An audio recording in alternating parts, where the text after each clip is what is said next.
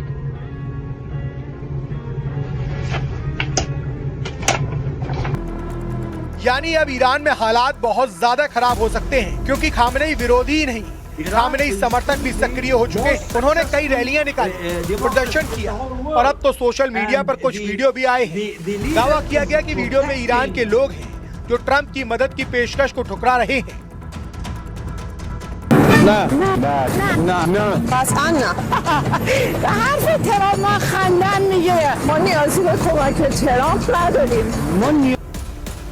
Khamenei समर्थकों ने केवल ट्रंप को ही नहीं बल्कि वतन वापसी की कोशिश में जुटे रजा पहलवी को भी धमकाया। एक महिला ने तो ये तक कह दिया कि जिसे हमने देश से कभी कुत्ते की तरह बाहर निकाल दिया था, उसे हम कभी वापस नहीं आने देंगे। मतलब जंग से पहले जुबानी जंग तेज हो चुकी है। ईरान के विदेश मंत्री एक दिन पहले तक कह रहे थे कि ठीक ठाक हालात में वो ट्रंप सरकार से बात कर सकते हैं। ट्रंप ने भी ईरान सरकार से संपर्क में होने की बात की थी, लेकिन प्रदर्शन तेज हुआ, मरने वालों का आंकड़ा भी बढ़ गया और देखते ही देखते गृह युद्ध के बाद युद्ध जैसे हालात बनते दिखे, क्योंकि ट्रंप ईरान में घुसकर मारने की तैयारी में है और ईरान की सरकार ट्रंप के आगे तनकर खड़ी रहने की तैयारी में है।